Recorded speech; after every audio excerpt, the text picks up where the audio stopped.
साथियों, आज का आदमी नैतिक, सामाजिक, पारिवारिक तथा देश के संविधान की अनदेखी कर रहा है। साथ में अपनी आत्मा की जो आवाज़ को सुनने में अक्षम है। सत्संग, संयम, संतोष, धीरज और विवेक को बढ़ाने वाले जो होते हैं, किंतु मनुष्य प्रतिस्पर्धा के युग में साम दाम दंड भेद की नीति को अपना करके स्वार्थ के बस में होकर के या प्रतिस्पर्धा में अपने सुख की चाह के वास्ते औरों के दुखों का ख्याल तक नहीं ला पाता है। जब लोग स्वार्थ पूर्ति के चक्कर में फंस जाते हैं, तब भोग संग्रह की भावना तेज होकर के मनुष्य को मानवता के दायरे से अलग कर देती है।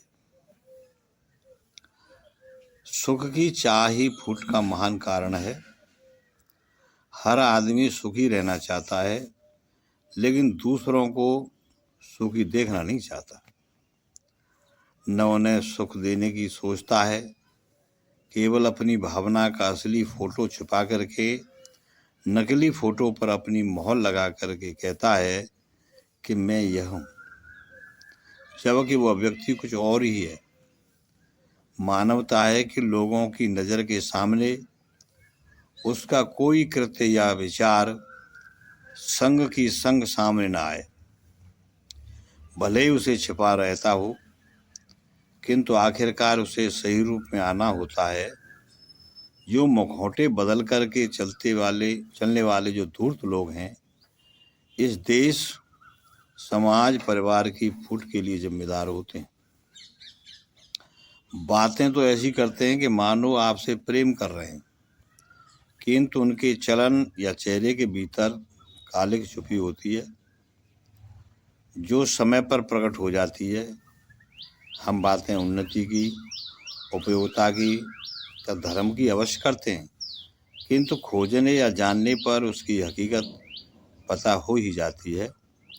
ऐसे लोग ही समाज को बर्बाद करते हैं। चाहे वे लोग धार्मिक हों या राजनीतिक हों या वकील, डॉक्टर या साधारण लोग हों, उनका एक ही मकसद होता है, इज्जत जाए तो जाए, लेकिन दमड़ी कम न हो।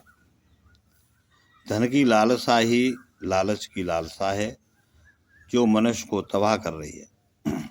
यदि धन गलत तरीके से कमाया जा रहा है, तो लोग धन के अनर्थ अवश्य करेंगे। उदारवृत्ति के लोग ही धन का सदुपयोग कर पाते हैं। आज की दुनिया में धन से मूल्यांकन किया जाता है या गुणों के द्वारा। सद्गुण, सद्विचार, सदाचार, सदुपयोग या सत्याचरण सत्यवादी लोगों से होने वाली जो है वो अरुचि होती जा रही है। सत्य तो अहिंसा है, अहिंसा ही सत्य है। आज का आदमी नकलची अधिक हो गया है। नकल करना आसान तो नहीं है, इसमें भी अकल की ज़रूरत है। फिर भी नकल तुम बुरे लोगों की करते हैं, अच्छे लोगों की नहीं। यदि अच्छे लोगों का अनुकरण करें तो अच्छा होना आसान है। जो वाक्य अच्छे हैं उनको ही आप माने। किसी आदमी को अच्छा या बुरा कहें, किसी शास्त्र को याद करके तोता की तरह रामचरितमानस या भागवत पाठ करें, ये आसान है, किंतु उस पाठ को या वाक्य को धारण करना या उसको स्वरूप देना, उस पर चलना बहुत कठिन है। कारण है कि आज का वातावरण इतना विषैला हो चुका है कि अच्छे मापदंडों का कोई मूल्यांकन नहीं रहा है।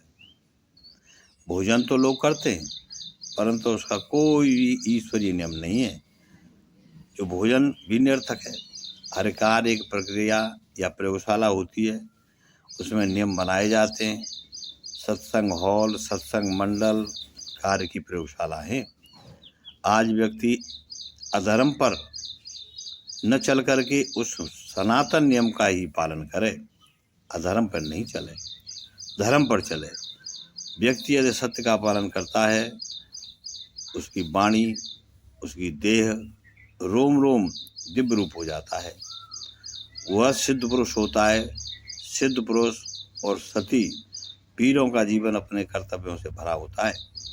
वे इतने सबल होते हैं कि उनकी वाणी उनका कार्य पल भर में कर सकती है। वे मोह माया से परे होते हैं क्योंकि उनके हृदय साक्षात परमात्मा का वास प्रकट रूप में होता है। ऐसे पुरुष बिरले होते हैं जो निष्काम तथा सत्पुरुष होते हैं। उनमें डर और न कोई चिंता, न कोई भ्रम, न कोई नहीं संसार होता है। वे ईश्वर के सच्चे देवदूत होते हैं। वे अवधूत होते हैं। वे बादशाहों के बादशाह होते हैं। वे पुरुष इच्छा रहित होते हैं। यह परम ज्ञान की उपलब्धि की अवस्था है जो भैया बुद्धि से परे की बात है। इस प्रकार से जिन लोगों का मन ठीक रहता है, रहना चाहिए, खुद सही रहें, दूसरों को सही रखें, किसी के बहकावे में ना आए और किसी फूट में ना पड़ें, संगठित होकर के रहें। नमस्कार।